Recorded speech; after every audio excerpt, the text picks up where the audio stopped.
Hello, everyone, and welcome to our September Zoomers to Boomers Roundtable. My name is Casey, and I'm the Zoomers to Boomers lead with the Raven Corps for this year. And first off, I just like to thank everybody who's participating, all of our amazing participants. I'm so excited to hear all of your points of views, and I'm also really thankful to everyone who's watching back at home. This is an incredibly important conversation, so it's really great that you all are here to listen. As you may know, Zoomers to Boomers is an intergenerational roundtable discussion, and we really aim to represent multiple different perspectives. So that's why we host monthly roundtables on various topics like today's. In the past, we've done some similar roundtables, and they've all gone so incredibly, but we're always looking for new participants. So if you're interested, you can apply to join a future discussion, and you can find the link on our Instagram link tree or on the link in the description. But today's discussion specifically is centered around the Raven Corps' Op Mind Over Milk, which is focused on the unjust practice of dairy being forced onto students' plates at schools across America. Here's some information about that. 45 million gallons of milk were wasted in 2019 alone.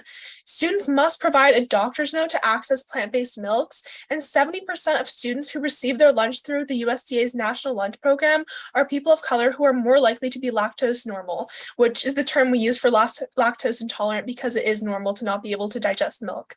And this is all going to be culminating in our day of action on October 31st. If any of you watching are interested in helping this operation, ages 15 through 22 can join as Ravens, and older folks can still support our youth advocacy. You can find out more once again on our link tree, which is link tr.ee/the Raven Corps, which was also in our Instagram bio.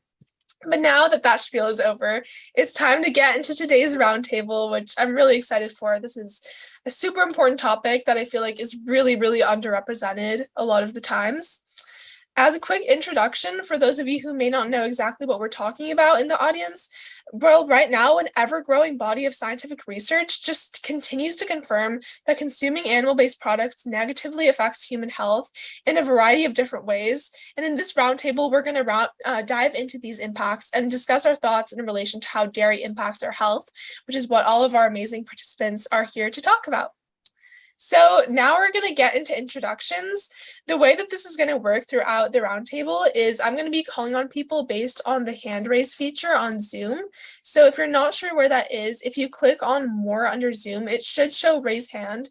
Depending on the version of Zoom you have, it may show reactions and show raise hand under reactions, but either way, those are ways to raise your hand. And I'm just going to be going based off of that just to make sure that it's super fair and we know exactly who wants to share every moment, and then nobody talks over one another.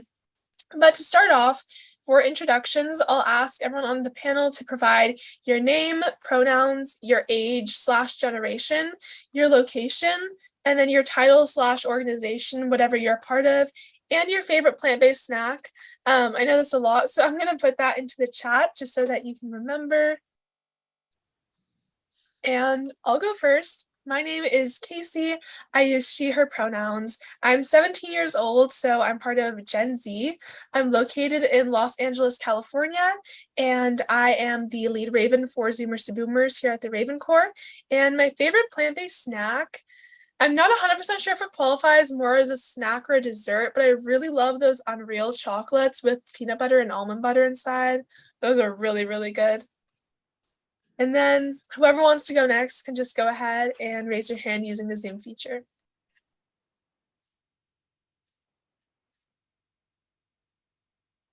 Go ahead, Stephanie. Sorry. Hi, everyone. Is my hand still raised? I'll put it down now. My name is Stephanie McBurnett. She, her is my pronouns. I'm 36 years old, so I'm pretty much a millennial. I think. You guys can correct me if I'm wrong. I'm in Maryland right now, Kensington, Maryland, and I am a registered dietitian and nutrition educator with the Physicians Committee of Responsible Medicine, which is an organization that it's a nonprofit that promotes preventative medicine through plant-based nutrition, as well as ethical research. Oh, and my favorite plant-based snack, I'm gonna go really boring, either hummus and crackers, hummus on a piece of toast, or I actually eat oatmeal with just when I have, like, this is my sweet tooth, oatmeal with just milk in it with berries. So I know you're supposed to cook oatmeal, but I eat it raw. So I don't know. I'm just weird, I guess. Wow, that's interesting for sure. Thanks for sharing. Next up, we have Colin.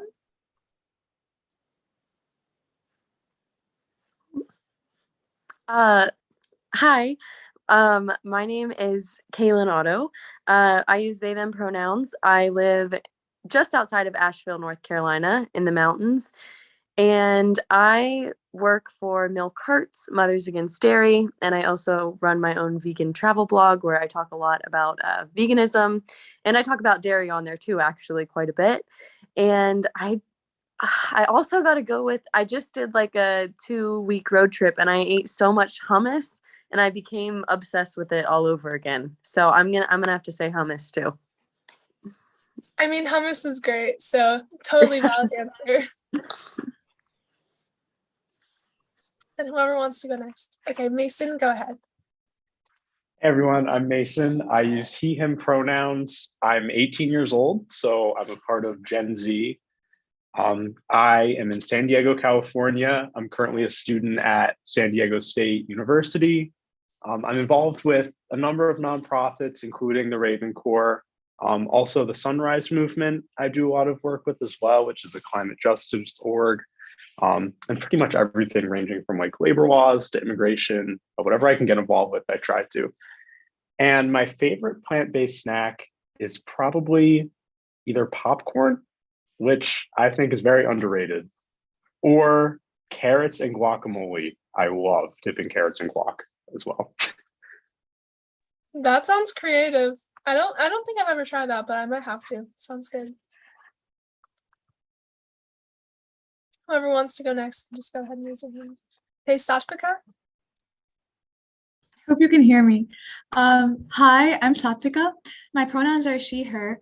I am 16, so I'm Gen Z.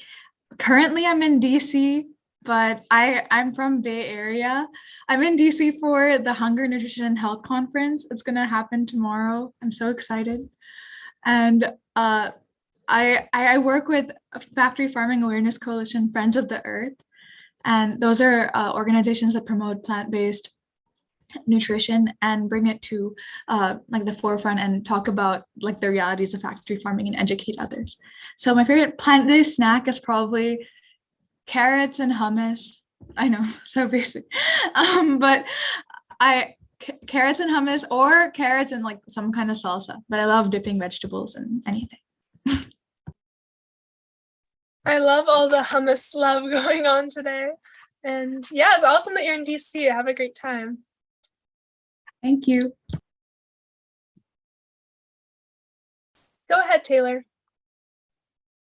Hi everyone, my name is Taylor Wolfram. I use she, her pronouns. I'm 33, so I'm also a millennial.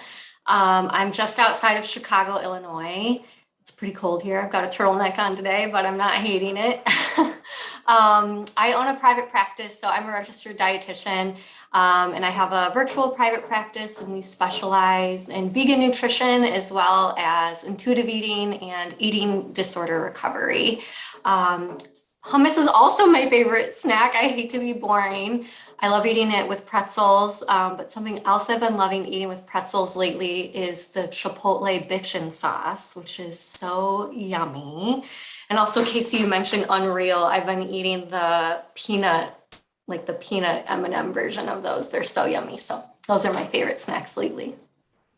Yeah, Unreal is amazing. And you can never be boring with hummus, so don't worry about that. Go ahead, Austin. Hi, my name is OC. My pronouns are he, they. I'm currently at SUNY College at Cortland, and I'm trying to start an animal rights activism club. Hopefully it goes through soon. As for favorite plant-based snack, I don't know if you guys know what hippies are. They're like these like chickpea puffs, like Cheeto. Bro, they're so good. They're so good. I don't have them too often, but definitely my favorite.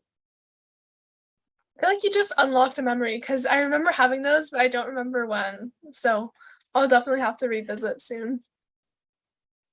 Awesome. And last but not least, Jessica.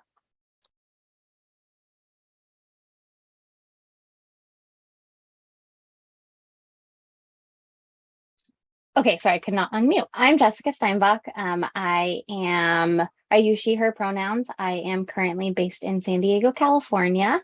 I am also a registered dietitian and I work in Taylor's practice. So yeah, both focus on vegan nutrition. I specialize in eating disorders. So that's primarily who I see on a day-to-day basis. And my favorite plant-based snack right now is almond butter pretzels, but I also love peanut butter pretzels. Awesome. So great meeting you all, and you all have really good snack tastes. So I already know we have a great group here. Okay, awesome. So let's just dive in and get started. So our very first question is a bit more personal to you, and it's what have your personal experiences with dairy been like, and how have you felt about removing dairy from your diet? And I'll put that in the chat. And again, for this one, it'll be the same thing, just calling on people whose hands are raised.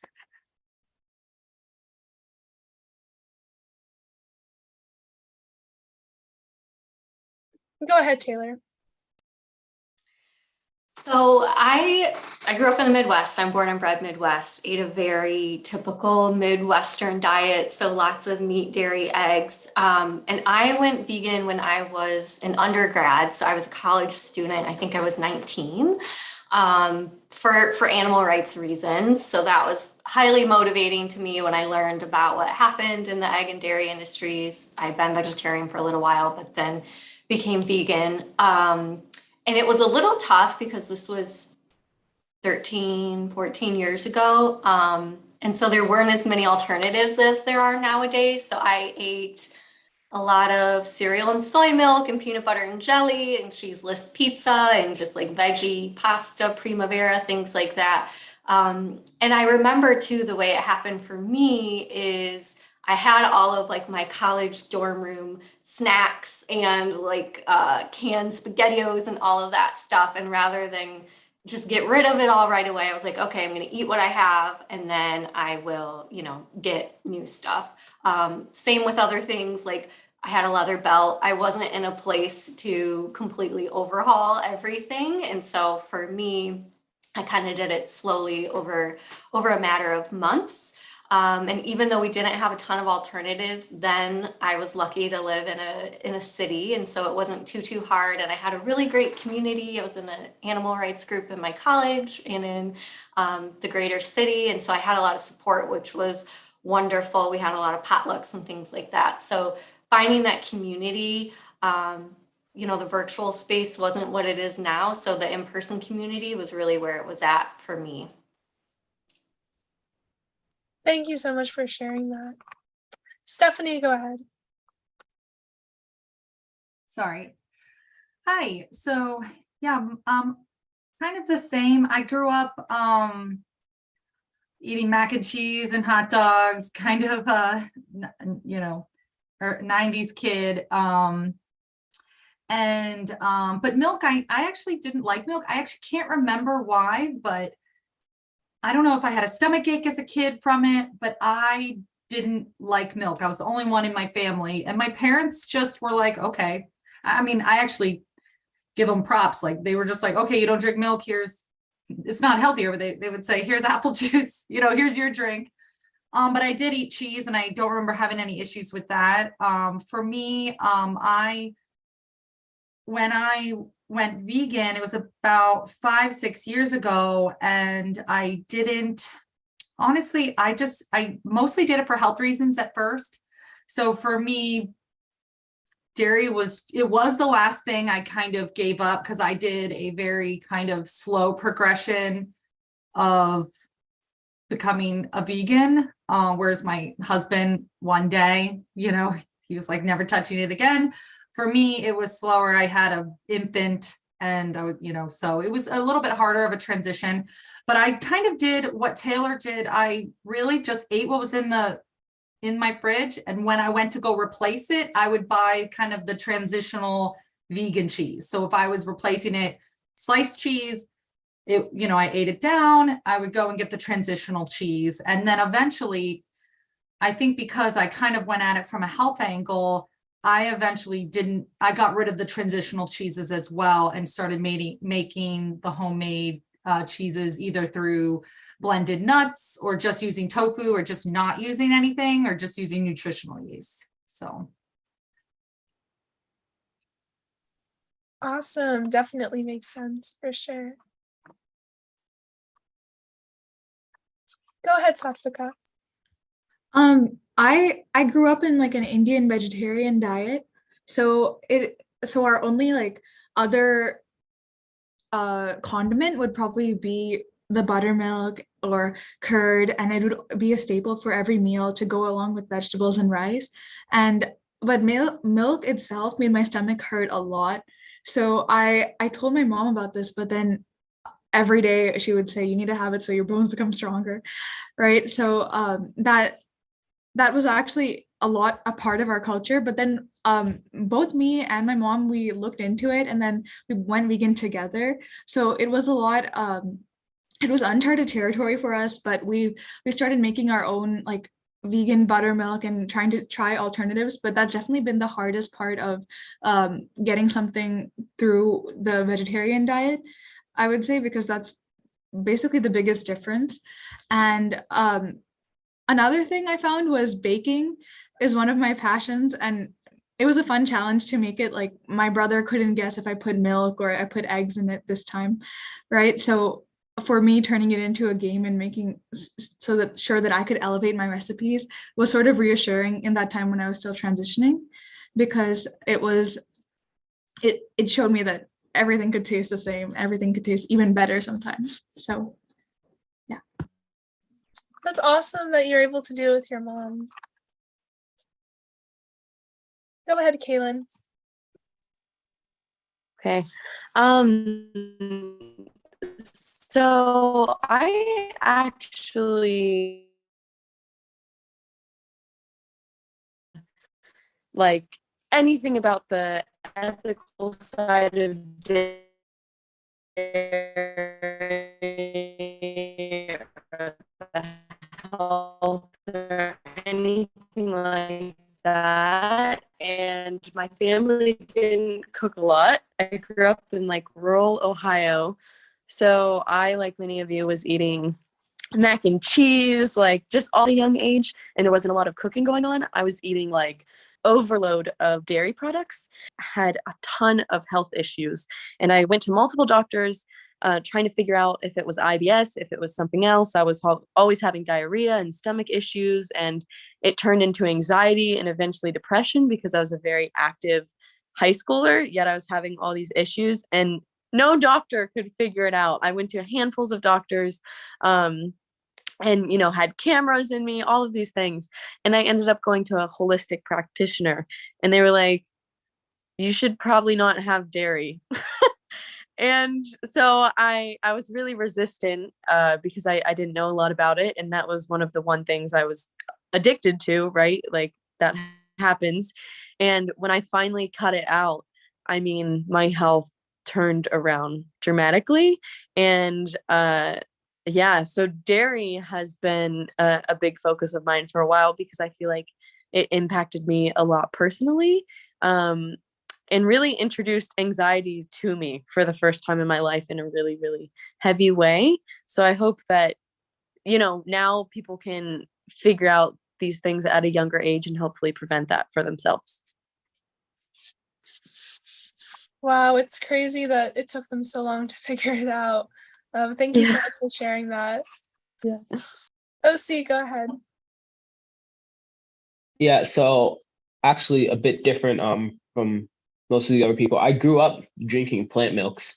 Like my mom, she would actually make her own cashew milk that I would take with me to school when I was like in pre-K, kindergarten, like really young. And I would take that and I would use that for my cereal. I wasn't vegan. I didn't grow up vegan or anything, but I was like mostly like pescatarian. I would have I would still consume like dairy, but like milk in and of itself, I wouldn't drink. But then like at a certain time, like through elementary school, just for kind of like peer pressure, and kind of like getting made fun of a bit for like bringing in like jars of cashew milk, and sometimes dropping them and having broken glass and cashew milk all over the ground. I eventually started drinking cow's milk and stuff like at school, just to like kind of like fit in, like, oh, everyone else is doing it. And at a certain point, I did stop because just first of all, it didn't taste good. And yeah, it was just wasn't making me feel that well. And then from then on, like 2 years ago, is when I went vegan, completely cut all animal products out, and haven't looked back since. Awesome. Thank you for sharing. Jessica, go ahead. So I think my upbringing was slightly different. I'm Mexican, so a lot of Mexican food doesn't really have a ton of cheeses in it.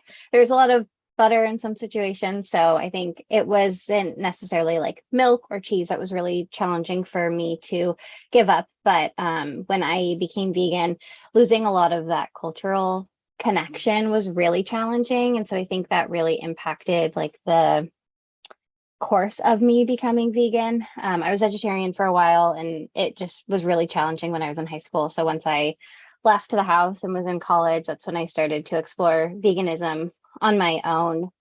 But yeah, I think that that was something that really impacted my decisions, was like, how do I connect with my family still around food if not just necessarily dairy, but animal products are really present in those cultural foods? It can be kind of challenging. But luckily, I've really figured it out with my family and can still participate and kind of veganize things, which is really exciting. But yeah, that was kind of my reduction of dairy, and eventual cutting it out was like really having to go slow with that process because of everything that that kind of meant for me on a personal level. Well, yeah, thank you so much for bringing that up. The cultural connection that we have to food is really important, and I know that that's definitely a hurdle that a lot of people have to tackle when cutting out animal-based foods, and it's really great that you were able to find ways around that. But go ahead, Mason. Awesome, thank you. I think my personal story is actually pretty similar to what Kaylin was saying, if I was understanding it right. So I was born allergic to dairy. So that, what my parents say, made me a very miserable baby to be around. And eventually it turned into an intolerance. So I would drink milk, eat cheese, and I would feel terrible. And at the time, I didn't realize why, but my face would break out so terribly. I would be lethargic. I would be bloated. It was just miserable. It got to a point where I went to a dermatologist, and the dermatologist told me I'm eating too much grease, which I didn't think was the case for my like face breaking out. So it took me a while on my own to sort of realize like maybe dairy is the problem, because I was allergic to it as a baby. I know I'm intolerant to it. So 3.5 years ago on Memorial Day, actually, I was like, okay, I'm going to eat this macaroni and cheese, and then I'm going to stop eating dairy forever. So I sort of like hit a brick wall situation where it was like all at once, I just cut it out. And I kid you not, like immediately I started feeling so much better. So that's sort of where I stand with that. Oh yeah, it's so insane that they were telling you to stop eating greasy foods when that was not related. But wow, yeah, thank you so much everyone for sharing your stories. It's really wild to see how there are so many similarities, but also a ton of differences in everybody's journeys. So thank you. Does anybody else have any thoughts on that question that they want to add before we move on? Go ahead, Taylor. I have a memory of my parents having like a 3 glasses of milk a day rule, which was so, I hated that as a child. I have like a stomach of steel, so I'm very lucky in that I have never had any digestive issues with dairy, but I just remember hating it, and being forced to drink it was just awful. And I know they thought they were doing the right thing, right? And the dairy industry is very strong campaigning around that. But I just remember hating that so much. So I feel for anyone who doesn't have, food autonomy and is being kind of forced to eat or drink things they don't want. Yeah, thanks for bringing that up. I remember when I was a kid, I absolutely hated milk so much. And that was before I knew anything about all the issues surrounding milk. I just knew I didn't like the taste. So I feel like a lot of kids feel the same way. Awesome. So now let's move on to the second question, which is a bit more macro. Why do you think animal-based products continue to be promoted as health foods? And why do you think the myth of milk being healthy has been perpetuated for all this time?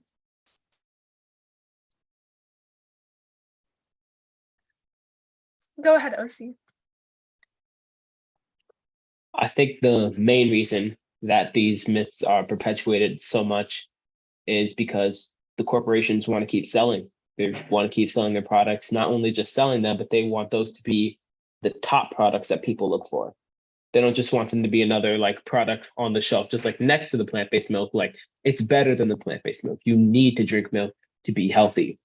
And as long as that myth stays true, then people are going to continue to fund these dairy companies. They're going to continue to buy dairy products, and people aren't going to see an issue with it. It'll make it easier to overlook the ethical implications because, well, I need it to be healthy. I need it for my strong bones. It has all the calcium and the minerals that I need to be healthy. So if you truly believe that, if you can get people to truly believe that, then it's easier to take a look at maybe the environmental and the ethical aspects. It's easier to overlook those and not view them as important because you have to drink it. You need it for your health. So true.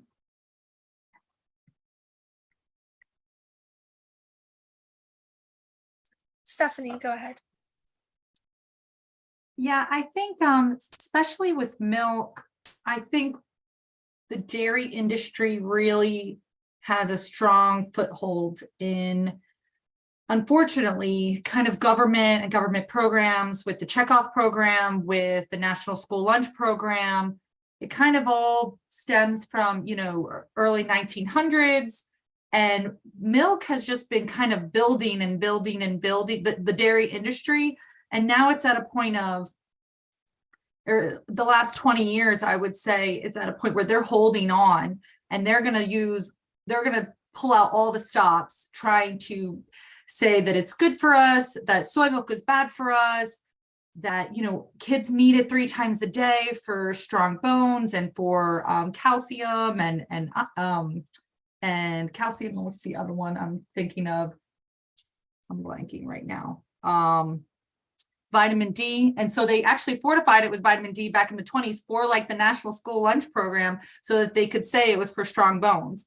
So it's just, I don't like to usually be like doom and gloom, but it is very, they're in there pretty strong. And we're working as my organization is working to really change the dietary guidelines to, first of all, try to get dairy off altogether. But if we don't take it off altogether, that, be able to say that these milk alternatives are just as good as, regular milk, and to get them reimbursed. That's the key point as well.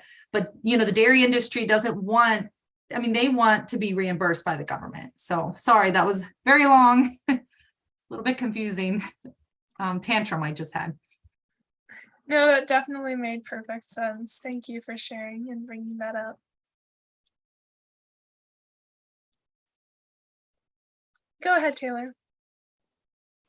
Yeah, I agree. And I think that because of that, the strong impact that the industry has not only on government, but just what feels kind of like the American norm, right? Like the cultural norm, and especially with the National School Lunch Program and so many folks in America growing up eating dairy, being told that's how you get calcium, period, that not only is it the norm in terms of like how we build meals and what our taste buds begin to feel as normal and enjoyable, but just the lack of education around, well, how else would you even get calcium? Or that's the default. Like you have to drink milk from a cow to get calcium, and anything else is like not as good or it's risky. And so I think that yes, the industry is huge, but when we look at like the broader ripple effect of that, like it really is impacting the cultural norm of American dietary patterns, which is so fascinating. I mean, from a historical perspective, I'm not a history buff, but it would be really interesting if someone were to, put that all together. Definitely, for sure. Jessica, go ahead. I realized earlier that I forgot to say how old I am. So I've been meaning to say that. I'm 28, so I'm a millennial as well. I guess like on the younger age of the millennials. But going kind of off of what Taylor said, I think it's also kind of a access issue as well, of like people don't always have access to resources, and they don't always have access to the other plant-based items that we can provide that are really high in calcium, and those nutrients that are being kind of placed on milk as being the powerhouse of being able to provide those.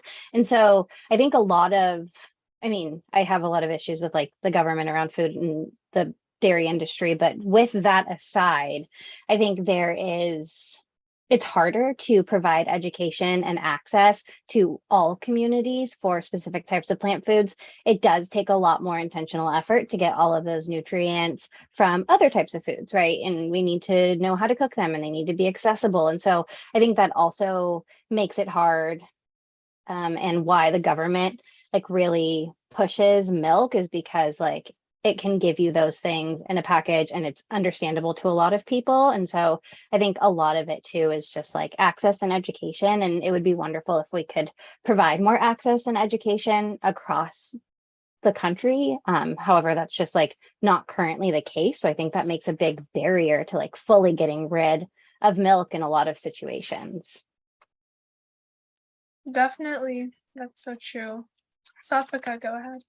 I wanted to connect Stephanie and Jessica's point, because consumption, like the fact that it's been there for so long, leads to the years of experience of that system to pile on. And then we just think that, oh, that's the only way that it can be done. And we see environmental impact on systems showing, like through factory farming or through dairy farming, like the governmental issues with that and how they try to like keep it under wraps because they have so much stake in it now. Like both the government and the dairy industry grew up together, you'd say, like they're like buddies now. And if something sticks, sometimes alternatives are harder to even consider at that point, like how Jessica said.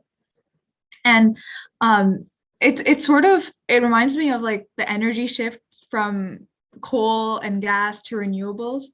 Like even though we know it's the right thing, we still can because we have so much stake in that industry. 100%. Yeah. Stephanie, go ahead. Yeah, I just want to say, I don't think the government's all bad. The top 4 nutrient deficiencies for children are calcium, iron, B9, which is folate, and vitamin D. So I think the government really was trying to look for easy access ways to get those nutrients to people who can't always access them. And I think the dairy industry was right there, opened its arms and welcomed them in and said, we will help your deficient children. And just like you said, through 20, 30 years, and kind of 20, 30 years ago, we didn't know kind of as much about the health issues with dairy as well. So I'm not trying to demonize everything about the dietary guidelines. I think they have a great role for this country and for educating people, but we just have to we need to get them up to speed with the actual current, status of like evidence and research. For sure. Great points. Mason, go ahead. Yeah, so my take on this, sort of why animal-based products and dairy in specific is promoted as a health food is mainly because of these large corporations like Danone and Nestle have so much money for advertisements, and their hands are in the pockets of the government as well, for promotion, and it is so widespread. And sort of like what Stephanie was saying, I think the USDA didn't start out with bad intentions. But now it sort of leaves a bad taste in my mouth with the USDA because we have research showing that dairy is harmful and there are other sources to get these nutrients, and the USDA is not being compliant. And I think that one of the reasons this myth is being perpetuated is because, one, as I mentioned, constant advertisements. Literally yesterday, I was citing a source for a research paper on Citation Machine, and you know how you have to watch like the free ad? It was Got Milk, and I was like, really? Like, come on, I don't need that right now for my scientific paper. So I think those are very, very mainstream, and I think that it's sort of turned into, like, as Taylor was saying, I believe, like lore and like myth that has sort of like grasped our country. It's like a identity, I feel like, in some ways, of most people. Is like, yeah, you're 3 glasses of milk a day and your healthy bones and all the benefits that dairy can provide.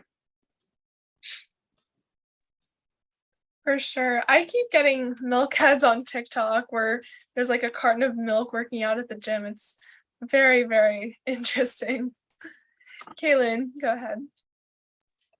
Yeah, I feel like everyone made such good points about that, and I think, like, obviously money is a huge thing behind it, and but I also think that animal farming has played a big role in the identity of the US in colonization.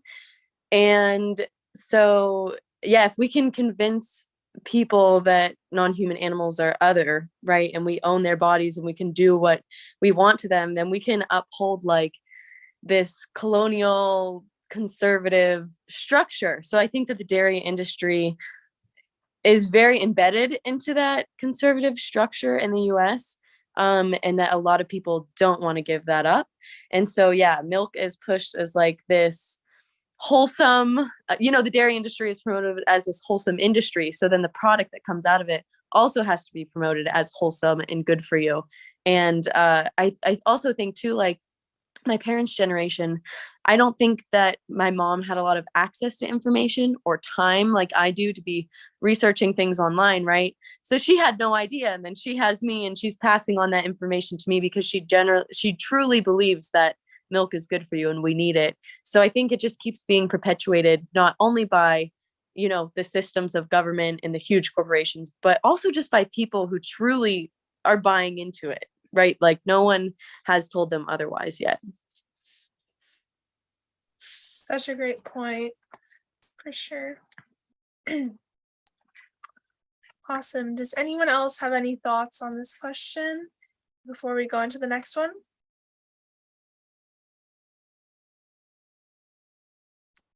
Okay, perfect. Then, as a quick note to the audience, you are able to ask questions in the chat, and we're going to get to those right after the pre-prepared questions. So if you're watching this live, you can just brainstorm and think of any questions you may want to ask our participants and just drop them in the chat for us to answer later. But for now, the next question is, what do you think are the public's major gaps in understanding dairy's impact on human health? And why do you think dairy consumption is missing from so many public health discussions?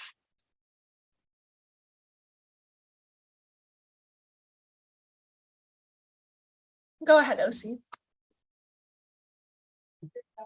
Well, I think one big gap is that we shouldn't be drinking milk in general after infancy. That lactose, quote unquote, intolerance is just normal. That's just how we normally would be after, like, growing past the point of needing milk, because most people know that milk is something that mammals specifically create to feed their young. And like we've become so disconnected with dairy I think people sometimes forget that's meant for babies. It's meant for babies. So I definitely think that's one big gap, and it's why milk causes so many hormone issues, because all those hormones are meant for something growing, like really young, like a baby. So it becomes, sorry, college dorm. But yeah, milk is for babies, and that's a big reason why it impacts us when we're adults, when we're growing, and why it's missing from so many public health discussions. I think it can be added to what we were talking about before, with how all these big corporations have funneled money into the government. They're funneling money not only into making it seem healthy, but so that we don't talk about its downsides as much. So that stuff gets pushed to the side. It's all like kind of a result of this capitalist system that we live in, that rewards having the most amount of money, partaking in the most amount of exploitation, and using all of that power to keep your place in the system. So true. And I love the growing use of the term lactose normal, which essentially means lactose intolerant. And I'm hoping that that gains even more traction, because that's what it is. It's normal to not be able to digest lactose, and it's normal for that to have adverse impacts. Stephanie, go ahead. Yeah, I just wanted to add on to that. I actually really like the lactose normal verbiage as well, because about 68% of the world is lactose intolerant, or if you're taking an average, and it's actually Caucasians that are only 2 to 15% lactose intolerant. So that kind of makes you think, okay, who's pushing the milk? Are probably the people who are okay with drinking it. So that's a little bit of, just wanted to add that on. And about hormones, like you mentioned, a cow is actually re-impregnated while humans are gathering the milk. And so you're getting some estrogen from the cow being pregnant. And then you're also getting IGF-1, because what's coming out of the cow's udder is supposed to go to a baby to make a small cow into a big cow. And so IGF-1 is growth factor 1, which has been shown to increase cancer, especially, actually, they find prostate cancer is extremely linked to dairy consumption. And that is the theory, is that it's the IGF-1, the hormones that are in the dairy milk. That didn't really answer the question, but it's a comment. No, definitely. And it's wild that so few people know about these things. Sapika, go ahead. I think that one of the public's major gaps in understanding might be, or like why dairy's impact specifically is not mentioned in public health, is because even if you're talking about agriculture, factory farming is more of a low-hanging fruit.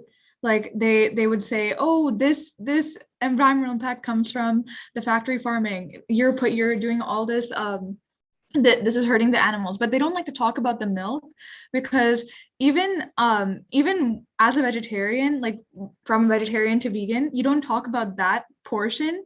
Like you're still okay with having the milk because you feel, oh, it's coming from the mom. Or like I actually thought before I even knew that it's just like the extra that's coming from the mom. Like you don't understand that it's also being taken from the animal, like not of their free will, because it's not like they're like some endless supply. But when you're killing an animal, or when you're turning it into some meat, right, you see that there's an effect, right? Like that animal is no more. So that's why I feel like it's more concrete when you talk about the issues of meat versus dairy. And then that's why, I don't know, it's accepted more. But in public health discussions, dairy consumption is missing, because for me, I just feel like people can't wrap their head around how it's hurting the animal, or how or what detrimental environmental impact it has. For sure, dairy is definitely so underrepresented. And yeah, a large part of that is because of the fact that people don't really think about the harm that it causes. Mason, go ahead. Yeah, so I sort of wanted to jump back to sort of like the biological perspective of milk, like Stephanie and Osi were talking about.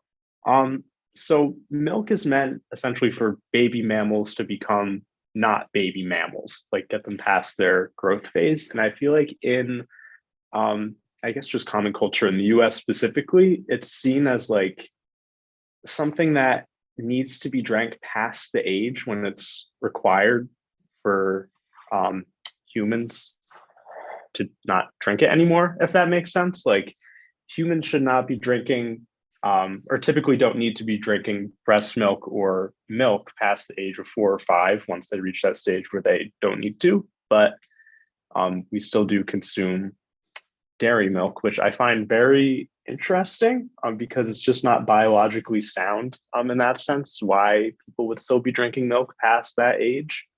And I feel like that's sort of become a very big part of the culture we're in. For sure. That's so true. Kaylin, go ahead. Yeah, I would say, yeah, what everyone said makes so much sense. I think there's a huge disconnect of where milk actually comes from and that it's actually breast milk. Because if you can start to understand that, then you can think about how it's impacting your own body. But if people can't even really like wrap their head around that, I think it's really hard for them to think about the health part of it, you know, regardless of the environmental impact and what the dairy industry does to animals. And I'd also say that I realized in my experience that with healthcare professionals, and obviously now there's more registered dietitians and doctors coming out who are plant-based and are promoting that, but there's still, with just the healthcare system in the US, so many doctors, you know, when I go to the doctor for just like a yearly exam and I say I'm vegan, they're so concerned. They're like, oh, well, we have to run all these tests and blah, blah, blah. And they always come out perfectly normal, but they get so concerned. And I've had so many, you know, doctors or nutritionists or people like that telling me that I need to drink milk when I'm like, I literally haven't had dairy products in 8 years and I feel better than ever. But that's still not like really integrating into people's mind when you say that. So I also think that our healthcare system as a whole is really behind. So when people go to their doctors with issues, right, like when I went to the doctor, I feel like now it was blatantly obvious. Stop drinking cow's milk, stop eating cheese, but no one told me that, right? They're saying like, stop eating grease, things like this. So if someone you trust is also confused, I think that contributes to the larger problem. For sure. That's so true. And it's also crazy how, you know, a lot of people, if you ask them if they would drink dog's milk or cat's milk, they'd be so opposed to it. But with cow's milk, it's just so normalized. Taylor. Yeah, I wanted to share, I just had a baby a couple months ago, and I'm currently lucky enough to be able to breastfeed her. And I know this is a discussion about health, but I don't think we can ignore what happens to cows in the dairy industry. And I know a few people have brought it up. And I've obviously known what happens to cows for over a decade now, and, you know, choose not to participate in that system. But it's on another level now, having my own child who I'm breastfeeding, and just imagining someone literally stealing her away from me so that they could take my milk for them and sell it and profit off of it. Meanwhile, my baby is over there crying because she needs her milk and she needs her mom. It's just so wild to me, because that's exactly what happens in the dairy industry. And I think people just grow up thinking that cows are magical milk machines, when in reality, they're just mammals like the rest of us who lactate when they're impregnated or when they're young or are breastfeeding, and that cows are artificially impregnated so that they produce milk. And then, you know, they're hooked up to machines that keep them lactating, and they're not just out there producing milk all the time for us. We're not helping them by taking their milk. It's very exploitive. Anyway, I just had to say that. Very deep personal connection right now, feeling that. But in terms of the health question, I want to look at it from a little bit of a different angle in terms of like this new wave of like, wellness culture and a large, what seems like a large portion of the population now kind of understands that we don't need dairy and it's actually not as healthy as we've been led to believe. And that doesn't necessarily mean that just dropping dairy is like going to fix all your issues, or that you're going to all of a sudden have like stellar nutrition status just by not consuming cow's milk or cow's dairy anymore. Because like we talked about, so many of us in America are raised where that is our main source of protein, or that is our main source of vitamin D. And so it is important that if dairy was, filling nutrient needs for you, to make sure that you are replacing it adequately. And we talked about before why that can be difficult with education, access, lack of a lot of things. So that's just one thing that I look at and that I see all the time. People are like, oh, I can get rid of this, I can get rid of that, I can get rid of that. It's like, yes, you can. And I want to make sure that you're still nourishing yourself adequately, which you absolutely can do wonderfully without animal products. It just might take a little bit more attention because that's how our system works right now. Yeah, definitely. And first off, congratulations. But secondly, that's such a valid comparison and such great points. So thank you so much. Jessica. I just kind of wanted to piggyback off of Taylor's point a little bit, that I think there needs to be also understanding of how like taking veganism as like this health trend or like this really important health journey can be really harmful for people as well. I'm all for veganism, obviously, and primarily from an ethical standpoint, because I do work in eating disorders and I see how problematic it can be to like encourage people to be restrictive in a bunch of different ways, and how much that can impact folks, and how many people I've seen who have come into care and veganism is just a diet for them. And it's turned into something that's been so incredibly unhealthy. And so I think how Taylor was talking about, it's so important to understand the ethics of what's happening in the dairy industry, of like how harmed these animals are, and really have a connection to that piece as like, these are living beings and we need to care for them, rather than just focusing on milk as this problematic thing, because that's not really going to change people's long-term outcomes, right? They're going to be restrictive of this specific thing for a period of time. It could lead to health impacts in other ways, but that's not really going to change their desire to interact with factory farming or the dairy industry. So I think really shifting the focus to the ethical piece of it kind of addresses the why behind you shouldn't be having these products, rather than it just being like a diet where we know that like most people don't stick to diets long term. And so I just wanted to provide that perspective as well, of like really being mindful of looking at veganism as an ethical issue rather than just a diet. Definitely such a valid point. Stephanie, go ahead. Hi, so this is going to be a little odd coming right after that great comment, but I was thinking now I'm going back to the diet side where, this country, heart disease is the #1 killer. 1 in 3 adults are obese, and type 2 diabetes is on the rise. And the #1 source of saturated fat in the diet is dairy and cheese. And actually it's 50% of US adults actually have high blood pressure. And the #1 source of salt, which can increase your blood pressure, is cheese. So I think there are huge public gaps where people are not seeing. When people come to me and they say, I have high blood pressure, what can I do? The first thing I say, I look to, how much cheese are you eating? Because because cheese, when it's fermented, to make it into cheese, you have to dump salt in it in order to stop the fermentation. So it's inevitably high in salt. And so it's just I think there's other huge health gaps, where we're not looking at cheese and dairy are very high in calories. I mean, which is good if you're looking at it from a child's perspective and a child needs a lot of calories. I'm not saying that, but I'm saying we don't have an issue with getting enough calories in this country. 1 in 3 of us are overweight or obese. So when people come to me and they say, what can I do? I say, well, there's the most saturated fat in your diet is going to be concentrated in cheese and dairy. So I just wanted to put on, put my little dietitian hat on and say my piece there.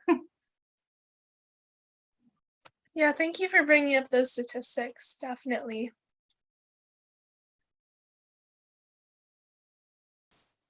I also wanted to mention the aspect of how dairy impacts public health insofar as zoonotic diseases, and the fact that, factory farms can create antibiotic resistant bacteria. I feel like that's also something that definitely relates to how dairy impacts public health. That's certainly missing from so many discussions, even though we've recently had a pandemic and it's on everyone's minds. So I was just wondering if anybody wanted to share their thoughts and feelings on how dairy impacts public health with the focus on that aspect. Go ahead, Mason.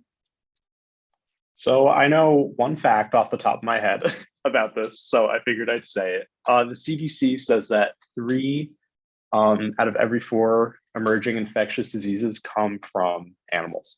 So I think that's pretty interesting and totally goes along with what you just said, that this factory farming and use of animals is that cause. And I hope I didn't just take your fact, Satvika, because I just saw your face when I said that. Yeah, that's a statistic I knew. I was like, 75% is 3 out of 4. But yeah, all of the emerging human diseases, like 75% of them emerge from animals. And I've done like one epidemiology course, and I learned about like all the transmitters,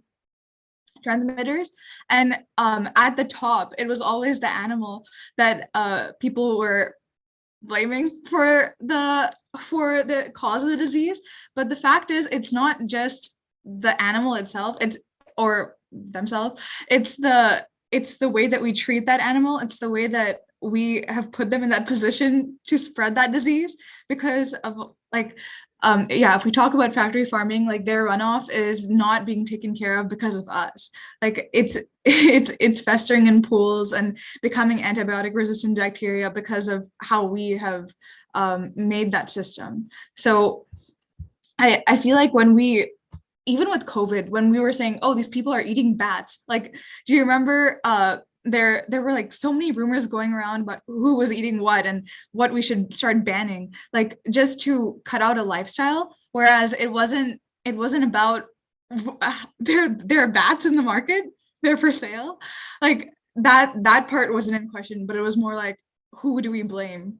So I think that should also be brought up in like the conversation of public health, because it's been pretty emotional for the past 2 years. Yeah. Definitely. And I thought it was also just so interesting how when people were learning about the markets in China that people thought were to have been the source, people were so worried and concerned, but when compared to conditions of factory farming, people just didn't bat an eye. Taylor, go ahead. Yeah, and in addition to that, I think a broader discussion about factory farming, is where these operations, really, I can't even call them a farm, right? Where they tend to be located, right? Near lower income communities of color, and how that's contributing to environmental racism. And it's not just these zoonotic diseases, but the water pollution, the air pollution, and also who these companies employ. It's usually people who live around there, lower income folks of color. And we know that a lot of these places are constantly violating workers' rights, and they're not treated very well. And so, mental health is another concern, as well as physical health of what's going on around, people who live near these places 24/7, and who, everything, the water they drink, the air they breathe is so contaminated by the waste and how it's handled. But also the folks who work there. I think that can be it can feel invisible, because as we know, because factory farms are such an awful place that the companies often try to hide them, right? They're in rural areas, they're far off from the road in some cases. You can usually smell them before you can see them. And, I'm sure this was in other discussions you've had about, ethics and things, but there's been the ag-gag laws, there's been laws against filming of recording. There's been a lot of undercover activists who literally risk their lives to go into these places to show us what happens there. And so I think the health impact is so much bigger than just what happens when we're consuming these foods, or, the diseases and the microorganisms that come out of it, but how is it impacting the people who are actually in and near these places? So true. It's really, really important to give attention to the communities directly impacted by these factory farm operations because, like you mentioned, it's just really, really exploitative of the factory farms. Kaylin. Yeah, I just wanted to piggyback off that a little bit because I investigate a lot of dairy farms, and I recently have focused on a lot of small family-run organic dairy farms that definitely perpetuate the humane myth when it comes to saying like we are family owned, so that means what we do is good, right? But they're still doing the artificial insemination, all of these different things. But I think that with that comes the idea that because it's from a small organic farm, that the product must be healthy that's coming out of that place. And so, yeah, so people will say to me a lot where I live, it's like the dairy industry has done a great job of humane washing and greenwashing. And so people will say, oh, well, I don't drink just any milk. I drink milk from XYZ farm, right, that we all know of in this community. And so my milk is good for me because it must not have all those toxins in it because it's not from a factory farm. But like people were talking about before, right, you're still getting the hormones. I mean, there's still so many harmful aspects to your health, not to even mention what happens to the animals. So yeah, I also think that in the US, people still have this idea of what farms are where we farm animals, even though people are slowly learning about factory farming. And so they can't imagine a zoonotic disease or any type of disease coming out of these places because they're thinking that cows are living their best lives on green rolling pastures. And the cows who are doing that are not living great lives, right? They're still being used. They don't have autonomy, all of these things. But yeah, people can't understand that that's really not what is the majority of the farms here. And so I think that they have a really hard time grasping why diseases do come out of farming animals. 100%. Thank you for bringing up that point. Awesome. Does anyone have any more thoughts on that topic before we move on to the last pre-prepared question? Okay, perfect. So here's the next question, and this is what changes can be made on a smaller scale to mitigate these negative health impacts that we've discussed, and then looking more macro, what about on a larger scale? And these can be as specific or as unspecific as you want, just whatever your thoughts are. Go ahead, Stephanie. So I don't know if this is considered smaller scale, but I really think that if the dietary guidelines would indicate that non-dairy sources of milk or a substitute beverage, if they would indicate that that was still okay for a healthy eating pattern, that then it would trickle down to programs like WIC and SNAP and the school lunch program, that people who are lactose intolerant or just somehow learned that either ethically or health wise they don't want to drink dairy anymore, they can get reimbursed for that. So I think that's actually, it's probably not smaller scale, but that's actually probably the largest scale. But that's what I would love to see to mitigate kind of the negative health impacts. Definitely. Satvika. Yeah, I really wanted to add to Stephanie's point because this past summer I worked on the Healthy Future Students and Earth Act, and we were trying to promote a bill that actually talked about like milk alternates, and we had to cut it down. Like we were self-censoring because we knew that it wouldn't get passed even through the House of Reps with all of the other plant-based alternatives like that we had planned if we had included milk. And we got recommendations from like senators, people read our bills and they're like, the milk one is not going to pass. Like that was the one that they had a problem with, even though we were saying, oh, you can have vegan options at school. Like we were using the word vegan. And I thought that was more, I don't know, radical than like even offering a plant-based milk alternative, but it was not received that well. So we had to actually cut it out ultimately in that portion of our bill. And I felt really weird about that at first. And that was like exactly what you were saying. It was going to be benefiting SNAP, WIC, and the Federal Nutrition Services. So if we can get that, that would be like a great first step. Another portion, I don't know if it's smaller scale, is education. Like it's probably larger scale because we need to incorporate this into our curriculum. Like I know that my cousin, like she went through medical school and she had maybe a unit of like a month in nutrition, and that was along with 4 other classes. So it's not even in the realm of like extensive medical training, and that has to be emphasized there, but also in like K to 12. Like when we learn about My Plate, we see the entire plate, and then we have this entire category just for milk, right? And then that also comes from the dietary guidelines, obviously. And then larger scale, I was thinking like marketing, we have to fight back, I guess, and availability of milk alternates, which is what Raven Corp is doing, and something that sort of implements it into our society, like cookbooks, and having it, and when you have a bake sale or something, always have something with the milk alternate, like just try to integrate it more. So that's what I had. And then also tomorrow at the conference, they're going over this national strategy. So I'm really excited to see what they're going to have planned, because they've hinted towards like all these ideas that we're discussing, but they've never said like milk, dairy, anything like that. So I hope that what they're saying, it's not just like buzzwords, it's something that is going to actually come out of it. Thank you so much for all of those ideas.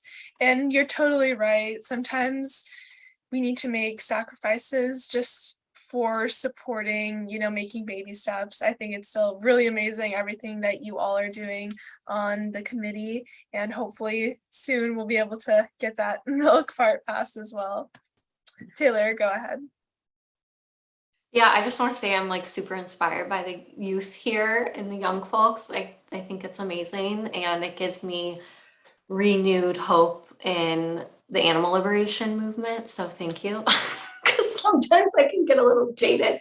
So on that note, I think large scale, we need huge systemic change, right? And so I think it goes down to what Stephanie's saying, but also like Mason brought up earlier, like these companies have so much money, like beyond our comprehension. And so getting into lobbying, like the Agricultural Fairness Alliance, like their big tactic is really like, getting into lobbying and changing the systems, because while it feels good to, vote with our wallet and like live by our values and make, consumer choices that align with what we believe, unfortunately, the system, like this isn't a straight, clear cut, like supply and demand situation.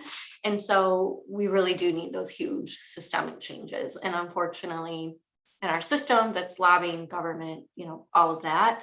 But on a small scale, I think, we've probably all heard the phrase, I would go vegan, except I can't give up cheese, right? And why people love cheese? It's super duper tasty to a lot of people. And so I think the small scale is when we advocate is to show how delicious dairy-free food can be, and to share food, to share recipes, and to just show people how delicious things can be. And also not promise that vegan cheese tastes exactly like dairy cheese, because it doesn't, right? It is yummy. And I encourage people to try a variety, to try, find kinds that they like. But really not misleading people because it is a little bit different. And then also too, when it comes to like the nutrient and health discussion, like I mentioned before, just helping people understand like where they can get nutrients that dairy provides and making sure that that does go with discussions of ditching dairy, because I am interested in making veganism sustainable for everybody and not just a diet, like Jessica said. And we don't want vegans, you know, getting osteoporosis and breaking bones. We don't want people, you know, feeling low energy or unintentionally losing weight because of, you know, how they're eating and missing nutrients and energy. So I think that's really, really important along with those discussions. And it doesn't mean that we need dairy, but again, if it's integral into how we eat and we take it out, we need to make sure we're replacing those nutrients adequately. Such great points, definitely. I think it's also really important that we show people that they don't have to do everything all at once. I know a lot of people that I've talked to have just been, I can't think about like giving up cheese tomorrow. So I'm like, you don't have to, you can like try limiting it or like to giving up other things. And I think that that's just a really easy pathway for people to just start making a change in their diets. OC, go ahead. I think at least small scale, all stuff that's been said already, but like educating people about the health aspects, about the terrible things that dairy will do to your health, as well as some of the typical vegan things like boycotting, and like, I don't know, like trying to do what you can with your own like personal changes. But large scale actual change, I agree that it has to be systemic. It has to be a change in just in general the way our society operates that allows people to have this power over others, that allows people to amass all of this strength and power and essentially just do whatever they want without repercussions. And if anything bad is happening, they just pay their way out. It shouldn't work like that. People shouldn't be able to do stuff like that in this world. So I think if we want actual change to change not only how dairy is pushed, but how all animal products are pushed, how all animals are suppressed, how all humans are suppressed. If we want to actually change these things, we have to look at the way our society functions, the systems in place that allow this to happen. And we have to change our mindsets too, to realize that the way we think things may need to function aren't actually how they have to function, and that it's just a result of a lot of brainwashing that we've all experienced. Definitely. Jessica. Yeah, going off of that point, I think education is so important, and not just like telling people, but showing them like what can you make, giving access to educational materials so that people know what their alternatives are, I think is really important. Because if we say like stop drinking milk, and as kind of Taylor and was putting it, and you don't give them an alternative, all that's going to happen is that they're going to stop drinking milk, and then where does their nutrition and health status go from there? So I think just giving examples, understanding the cultural implications of shifting away from products as well, and being able to educate folks on how they can still connect with family and such, as I was talking about earlier, through food that is not made with animal products, I think is really important. And I had another point that I was going to say. Equity, food equity, I think is really, really important, because we can't deny that there are a lot of places in this country where folks do not have access to fresh food, period. And so trying to encourage them to follow a plant-based or vegan diet just is not realistic right now. And so I think from like a public health standpoint, we need to improve access to food for everyone, rather than kind of trying to like push these specific agendas within privileged communities, but recognizing that a lot of this is a systemic issue, and there does need to be a lot of system change. There also needs to be a like major shift in access to foods, period, across the country. Absolutely. I'm really glad you brought that up. Kaylin, go ahead. Yeah, I also wanted to add that some resources for people, because I feel like, yeah, the systemic change is huge, and then people making personal shifts is huge. But I know that maybe people watching this are like, okay, but where do I learn about this?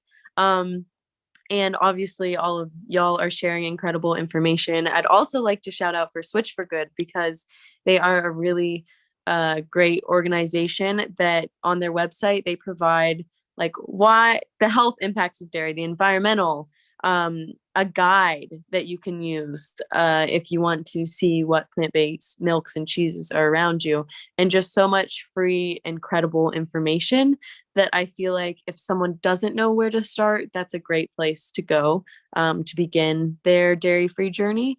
And especially if they're focused on health, right? And then they can, as they go, learn about the environmental impact and workers' rights and, animals' rights, all these different things. But just wanted to put that out there, that is a really great resource. And I know that everyone here also provides great resources as well.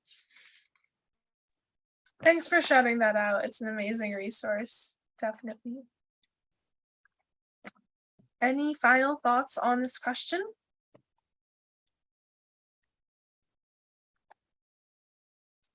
Okay, perfect. So then that wraps up the pre-prepared question segment. And now we're going to open up the floor for audience questions. We have a couple already, but for those of you who are watching, this is your opportunity, your last chance to ask any questions that you want our participants to answer. So make sure to get those in the live chat as soon as you have yours thought out and written out.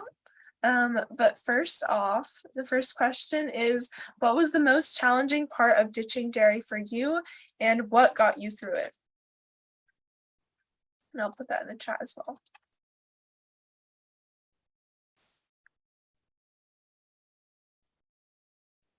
Kaylin, go ahead. Whoops. Like I said at the beginning, my family does not cook. So I was very dependent on just eating blocks of cheese and ice cream and pizza pockets, like so much dairy in my diet. So I was really, really addicted to cheese. So I would say, like many others, giving up cheese was extremely hard for me. And once I learned about what cows went through, or other animals that are used for their breast milk, I think that gave me like almost a finish line to look for, because I'm like, all right, I know I'm going to be healthier, but like I can keep making myself suffer. But what about these other beings that I really was claiming to care about by being vegetarian in the first place? I was like, okay, if I'm going to be real with myself, like this is also about them, right? Because it's their lives. So I think that, that doesn't help with the addictive feelings and like you're feeling withdrawn when you're not having it, but that definitely helped motivate me. And I would say, giving yourself, like challenging yourself to a period of time, because I had to give it up for, I think it was 30 days. The practitioners I was working with were like, just 30 days, you can do it. And if you want to go back to it after 30 days, that's all you, but you just need to give us 30 days. And so I was like, okay, just 30 days. I can just do it for 30 days. And by the time that was up, I felt so much better that I didn't want to go back to it. So I think that trying to educate yourself as much as you can about these systems of oppression, if that's really important to you, that you don't want to participate in them. And then B, giving yourself a timeline, maybe at least I'm going to do it for this, and I can see what happens after that. Because I think it can be really hard for people to say, I'm going to give it up forever. That just sounds like, oh my goodness, what am I going to do? So yeah, give yourself smaller goals and just be mindful on the journey there. Definitely. I love that philosophy and approach. Stephanie, go ahead.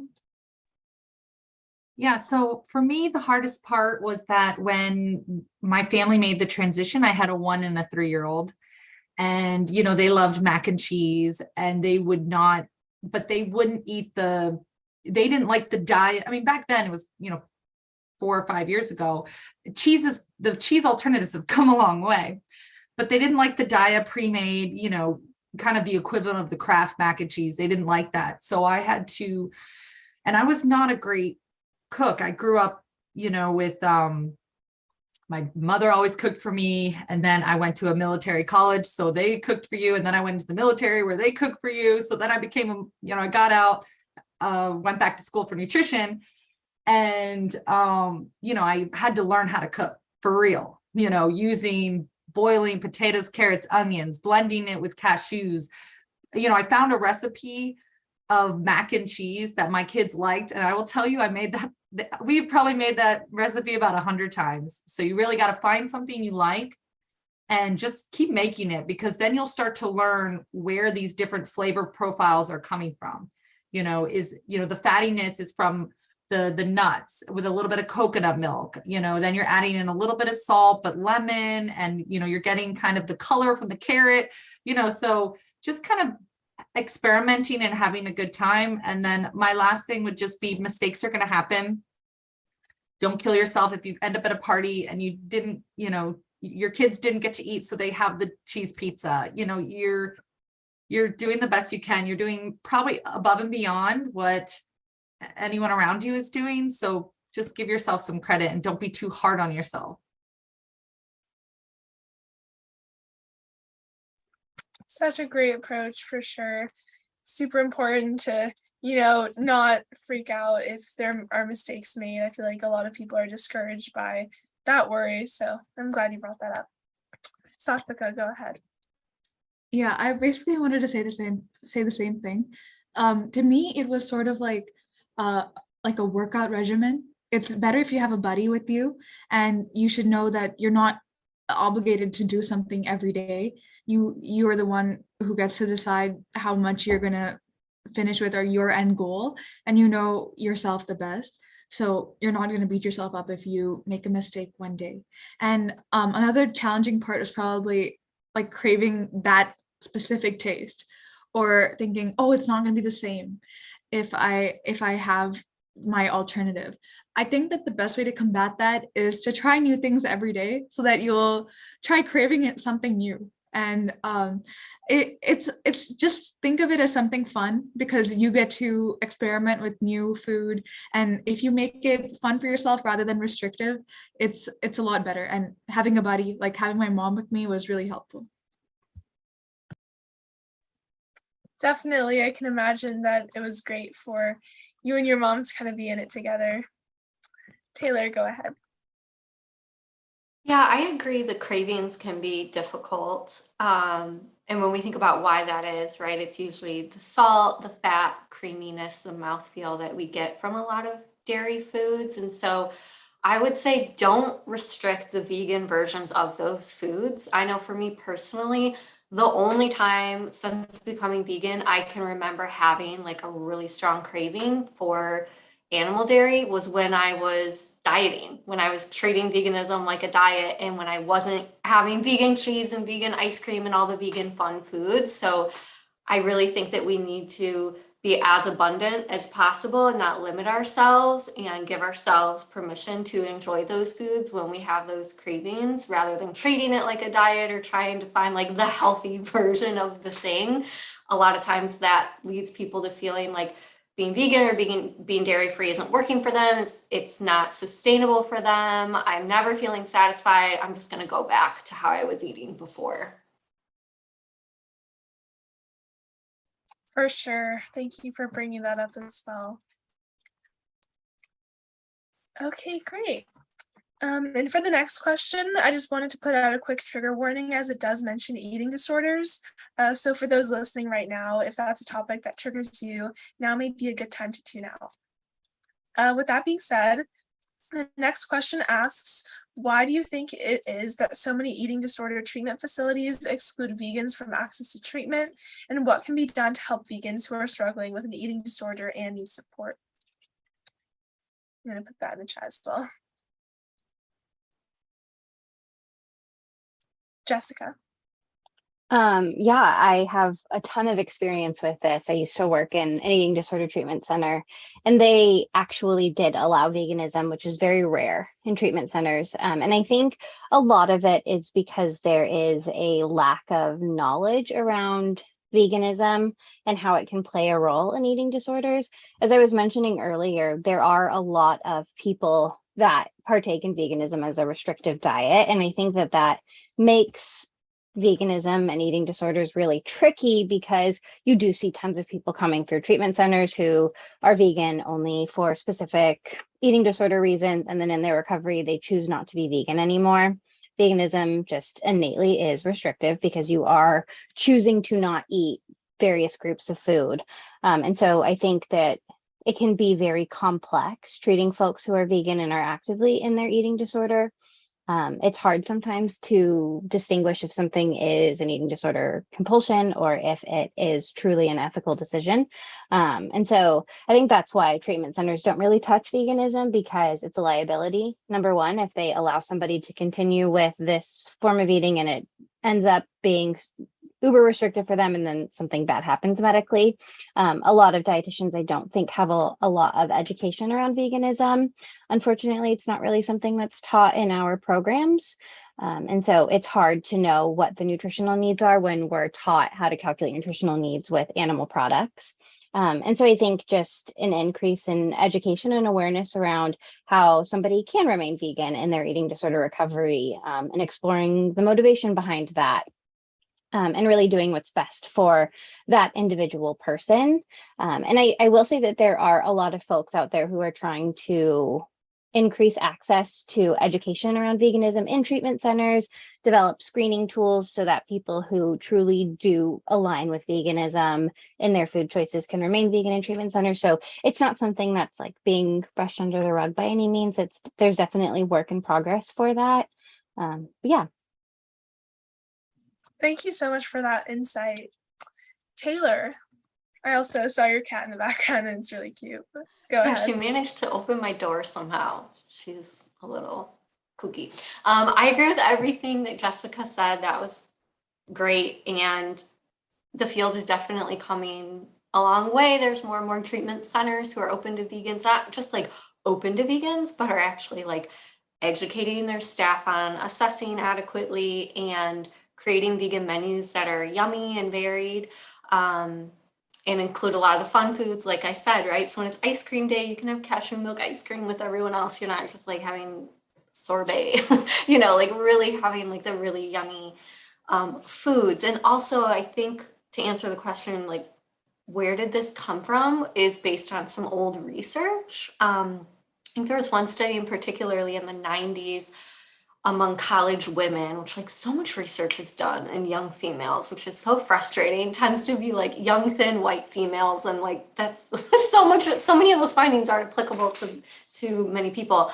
But it found that there was a correlation between vegetarianism, it wasn't even veganism, just vegetarianism, and risk for eating disorders. And I think that scared a lot of people. But as we know, correlation is not causation. And while the research in general is still hugely lacking in the space of veganism and eating disorders, we are seeing more and more studies come out, especially those that are looking at a little bit more detail, which I think is very helpful. Some studies do still find there's an increased risk or incidence of eating disorders among folks who identify as vegans, but then other studies that look at what is the motivation for the veganism find that being vegan for animal rights reasons is actually protective. That doesn't mean that ethical vegans can't get eating disorders, of course, but like Jessica mentioned, like really looking at the motivations behind why someone is making these choices is really important. And so I hope that with more literature coming out, that clinicians and providers can get a little bit more savvy too, and not just think so black and white around it, like, oh, you're vegan, you have an eating disorder, that means your veganism is a part of your eating disorder and you have to eat animal foods to recover. That's not necessarily the case for everybody. Wow, thank you so much for sharing all of that. Honestly, everyone so far has been so incredible with their knowledge and opinions and facts. So thank you all so much. Any more thoughts on that question until we move on to the next one from the audience? Okay, awesome. This next one is a fun one. It is, what is everyone's favorite go-to meal to cook?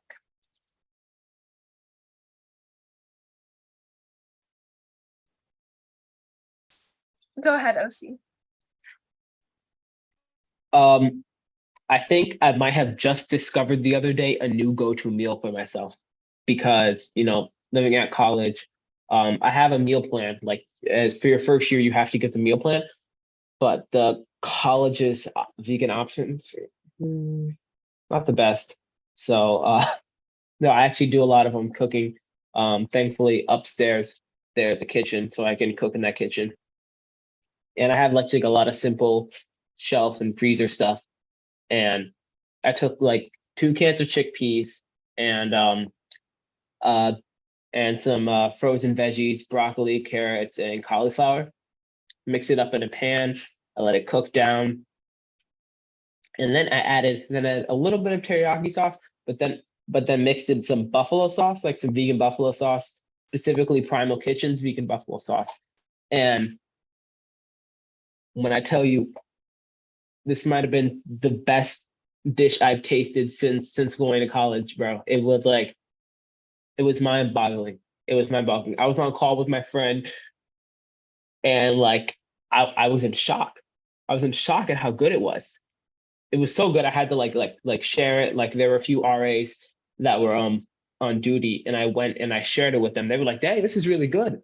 I had a friend, one of my neighbors downstairs. I brought some to him too. He really liked it. It was so simple, but so delicious and savory that I'm gonna have to make it all the time now. That sounds so good. And the way you described it, I think just really amplified that. Stephanie. All these questions about food, I'm loving it. No, my family's favorite kind of go-to that everyone in the family will eat, that's also very transportable if you're going on a picnic or if you're going to the beach and you're going out of town. We love tofu egg salad, or no egg salad, I guess you could say. And now it's not perfectly like whole food plant-based. It has some vegan mayo in it. We actually like the Hellmann's. It's not bad. But you crumble up firm tofu and we just put a little bit of mayo, and then actually we use hummus to kind of not use as much mayo that you would in egg salad. And we add turmeric, black pepper, paprika, nutritional yeast, obviously. And we add, I add pickle juice actually. And my girls will eat it for breakfast, lunch, and dinner. So it's just really easy. The whole family loves it. And, I feel pretty good about everything that's in there. So. I love that. You guys are making me hungry. Kaylin. Both of those sound so good, by the way.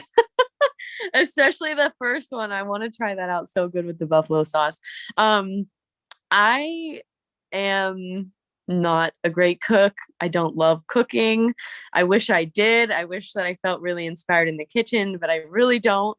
But I do love eating. So what I really like to make is grab either veggies that we have in our garden, or like onion, pepper, zucchini, and put that in a skillet and put nooch in there and garlic salt, and some pepper, like just throw in some spices. I don't really know how to cook. I just throw stuff in there and get those going, and then pour in just egg and make a scramble, because it feels a little fancy, but it's really simple to just add that in there while the pan is hot, and kind of like mix it all together and have this really delicious bowl that then you could take and put like buffalo sauce on. I mean, I haven't done that yet, but it's going to be a game changer.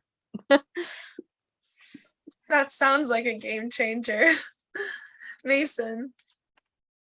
So I've been doing a lot of cooking since going vegan the past like 3.5 years, sort of because like I wanted more food options available to me. So it was like easiest if I would cook. So it's kind of like ironic though, because most of my cooking isn't really cooking because I tend to eat like whole food plant based. So it's more just like chopping fruits and vegetables, having a grain and some protein.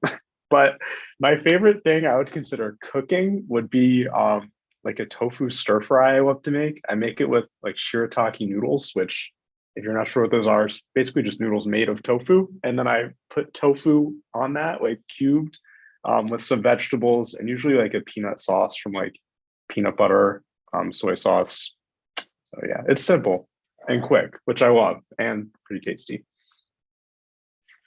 That definitely sounds very appetizing. Satvika. I would say anything that I like a no bake recipe.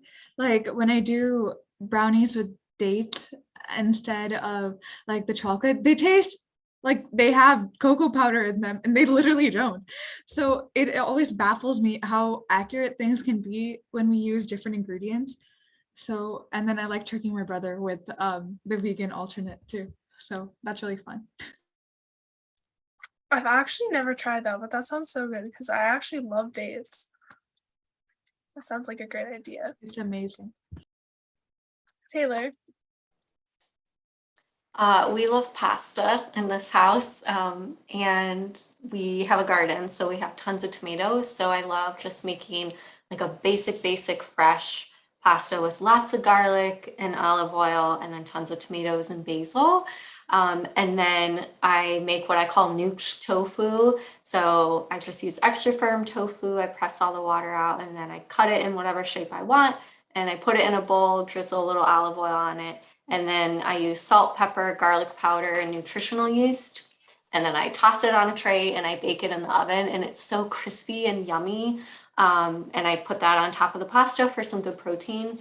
And that nooch tofu goes with so many things. It's such a good staple to have on hand. And it is really good with buffalo sauce as well. OC, I highly recommend trying to add nooch to your buffalo dish.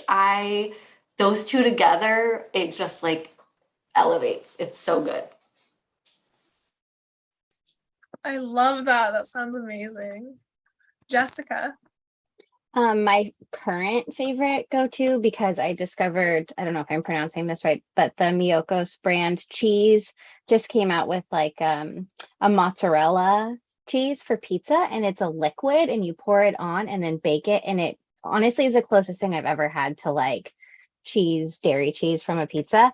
But it's delicious. So my go-to right now is pizza. I make homemade pizza at least once a week, and I love vegan ranch. So yeah, just a good like comfort food from my childhood that I make very regularly now. But yeah, if you haven't tried that cheese and you have the means to do so, I highly recommend it. It's very, very good.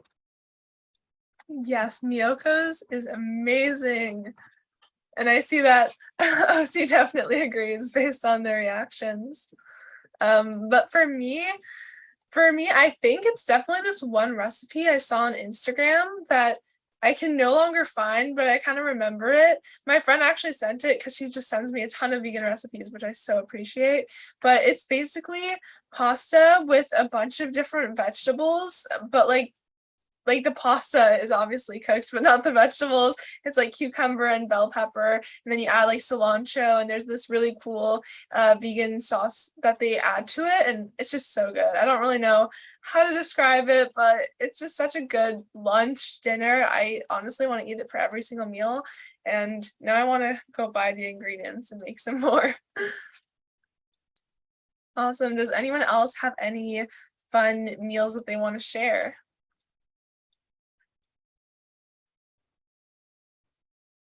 Okay, perfect. Then I think that just about wraps up our roundtable. First of all, another huge thank you to our participants. You all have been so amazing, and it's been so great talking about this important topic with you all. Sefmika says, this is making me so hungry. Same, honestly, even though I had a snack like right before this, I'm already hungry again. But also a huge thank you to everybody watching, whether you're watching this live or watching it after the roundtable took place. It's really amazing that you're taking time out of your day to listen to all these perspectives and just enhancing your knowledge and learning more from everybody's experiences. That's why we do these roundtables, and that's why they're so important. And just as another reminder, the Raven Corps is currently focusing on Operation Mind Over Milk, which is really combating the unjust practice of dairy being forced on students in school cafeterias. If you want to learn more about that, you can go to our Instagram, which is at the Raven Corps. We have links in our bio and a ton of posts describing what our action is going to look like and what the entire campaign looks like. That's also where you can find some more information and resources on the dairy industry as a whole and what it does. Awesome. So thank you all once again, and we're looking forward to seeing you all watching at the next roundtable, which is going to be on the topic of how dairy and its school programs interact through funding and all of that. But thank you all so much, and I hope you all have a great night. Thanks, everyone. Thank you, Casey. Thank you. Thank you for the opportunity.